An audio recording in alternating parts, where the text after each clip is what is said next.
Students, we are dealing with chromosomes.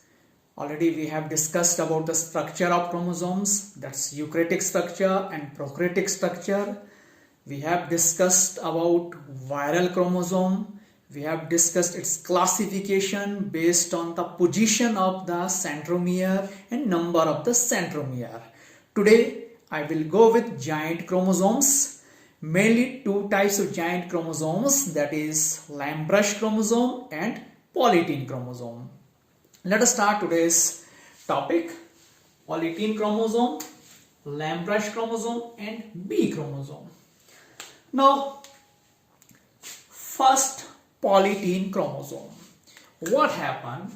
The discovery of this polytene chromosome is given by Balbiani in 1881. It was noticed in larval stage of salivary gland of Germinus. Okay, salivary gland में मिला था किसके? Germinus के. Now this chromosome or polytene chromosome is also called specialized interphase chromosome. इस chromosome को, जो ये polytene chromosome है, इसको इंटरफेस क्रोमोसोम बोलते हैं. क्यों?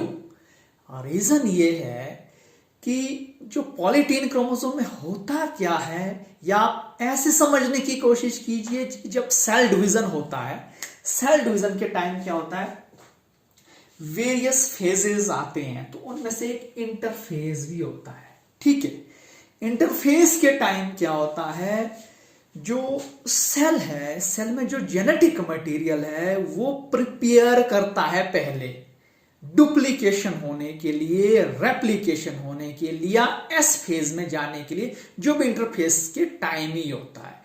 तो यहां क्या होता है, जो हमारा पॉलीटीन क्रोमोसोम है, इसमें मान लो ये हमारे पास जेनेटिक मटेरियल है. ठीक है, सभी जेनेटिक मटेरियल को जब सेल डिवीजन होती है तो उससे पहले किस में जाना पड़ता है. अगर सेल साइकिल हम देखें, इसको ऐसे समझने की कोशिश करते हैं, ये सेल साइकिल में क्या होता है, स्पेशली किसका सेल साइकिल बोल रहा हूं मैं कह रहा हूं पॉलीटीन क्रोमोसोम के अंदर जो सेल साइकिल जो वहां पर होता है, उसमें क्या होता है, सिर्फ दो ही फेजेस ये शो कर रहा है. इंटरफेस वाली कौन सी, एस और IS. S का मतलब सिंथेटिक फेज एंड IS का इंटरसिंथेटिक फेज. S फेज में क्या होता है, इंटरफेज में है ये. मैंने पहले बोला S मतलब सिंथेसिस. किसका सिंथेसिस? अब मैंने यहां पर DNA बनाया है, DNA में रेप्लिकेशन होगी. What is replication of DNA? Formation of same duplicate copy of the DNA, that is called replication और डुप्लीकेशन. तो यहां पर ऐसे ही कॉपी बन जाएगी, एक और एक के दो हो गए. ठीक है ना, इसको डुप्लीकेशन या रेप्लिकेशन बोलते हैं. ये किस में होता है, एस फेज में होता है. तो ऐसी ही रेप्लिकेशन एस फेज में कंटिन्यूअस होती रहती है. किसमें? पॉलीटीन क्रोमोसोम में. तो यहां पर होती रहती है, सिंथेसिस होती रहती है. एस और इंटरसिंथेटिक फेज है ये. तो ये फेज कहां एंटर नहीं करता है, ये फेज कभी भी एम साइकिल नहीं बनाएगा, एब्सेंट है. अब एम साइकिल क्या हुआ, जब इंटरफेज है, ठीक है, वो आगे जाकर एम साइकिल में चला जाता है. एम साइकिल में क्या आता है, प्रोफेज, मेटाफेज, एनाफेज, जहां पर डिवीजन होना है, सेल 1 से 2, 2 से 4 में डिवाइड होना है. तो ये डिवाइड ही नहीं होते हैं. इसका मतलब इसमें नंबर किसका बढ़ता जाता है, जेनेटिक मटेरियल, जो क्रोमोसोम के अंदर जेनेटिक मटेरियल DNA है, उसका लगातार डुप्लीकेशन होती रहती है, उसका नंबर बहुत ज्यादा बढ़ता रहता है. ठीक है ना, तब इसको क्या बोला, इंटरफेस. क्योंकि इंटरफेस नहीं हो रहा है ना, आगे तो नहीं जा रहा है, डुप्लीकेशन नहीं हो रही है, रेप्लिकेशन नहीं हो रही है, नंबर ही बढ़ रही है, संख्या ही बढ़ रही है. किसकी? जेनेटिक मटेरियल या DNA की, जो क्रोमोसोम के अंदर है. पॉलीटीन क्रोमोसोम का लगातार उसमें क्रोमोटिन मटेरियल बढ़ता जा रहा है. इसलिए कहां बढ़ रहा है, इंटरफेस में. इसलिए इसको इंटरफेस पॉलीटीन क्रोमोसोम भी बोलते हैं. हाँ, किस में रिपोर्ट किया गया, इंसेक्ट के डेप्थीरा ऑर्डर होता है उसमें रिपोर्ट किया गया. इसको एक और बोलते हैं इंटेंस सिक्रेटरी क्रोमोसोम. अब सिक्रीशन क्या होती है? सिक्रेशन होती है, मान लो ये कोई पाइप है, यहां पर पानी की या किसी और की चीज की पाइप है, छोटे छोटे इसमें क्या है, जो कील है ना उससे छेद किए गए, तो टपक टपक के पानी आ रहा है। तो ऐसी जो सिक्रेशन होती है, इसी पाइप से थोड़ा थोड़ा थोड़ा निकल रहा है, उसको सिक्रेशन बोलते हैं। तो इस क्रोमोसोम को, पॉलीटीन क्रोमोसोम को हम क्या बोलते हैं, सिक्रेटरी बोलते हैं। क्यों? इसलिए बोलते हैं क्योंकि यहां पर डुप्लीकेशन हो रही है, लगातार किसकी नंबर बढ़ रहा है, जेनेटिक मटेरियल का। तो एक स्टेज ऐसी आती है जो पूरा भर गया, तो यहां से ये बाहर को फट सकता है, जो हम आगे पढ़ेंगे। तो ये सिक्रेट हो गया, बाहर को फट गया और बाहर को निकलना ये शुरू हो जाएगा जेनेटिक मटेरियल ऐसे। तो इसलिए इसको क्या बोलेंगे हम, सिक्रेटरी क्रोमोसोम बोलेंगे। उसके बाद नो माइटोटिक डिवीजन, ये हमने भी पढ़ लिया, क्योंकि ये इंटरफेस से आगे नहीं जाता है। ठीक है, जब माइटोटिक डिवीजन नहीं होता तो तब क्या हो जाएगा, due to that repeated replication. क्या हो रही है, यहां पर लगातार रेप्लिकेशन हो रही है। ये जेनेटिक मटेरियल था, डीएनए था, इसके 2 बन गए, 2 से 4, 4 से 8, ऐसे ऐसे इसकी संख्या लगातार बढ़ती जाती है और ये सेपरेट नहीं होते, नो सेपरेशन एट देयर।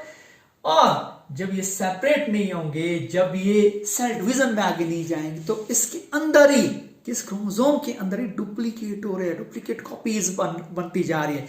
इसको और क्या बोलते हैं हम, एंडोमाइटोसिस बोलते हैं। That is without cell division number of DNA increases due to replication. ठीक है, हाँ ये हमने पढ़ लिया। रिपीटेड रेप्लिकेशन से यहां पर सेपरेशन नहीं हो रही, किसकी, क्रोमोटिन की। किसमें हमें प्रेजेंट मिला, ये लार्वा ऑफ ड्रोसोफिला में हमें ये क्रोमोसोम मिलता है। अब एक चीज और है यहां पर, जो रेप्लिकेशन होती है, that is about 10 cycles in particular case, that is larva of Drosophila में।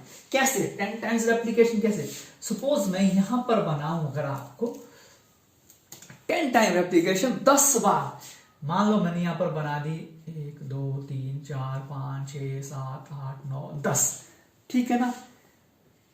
ये होगी यहां पर 2, 2 से 4 हो गए, 4 से 8, 16, 32, 64, 128, यहां पर हो गए 256, यहां पर हो गए 512 और यहां पर 1024। तो कहने का मतलब 10 साइकिल कंप्लीट करता पॉलीटीन क्रोमोसोम डुप्लीकेशन के, तो कितने क्रोमेटिड बन जाएंगे, 1024।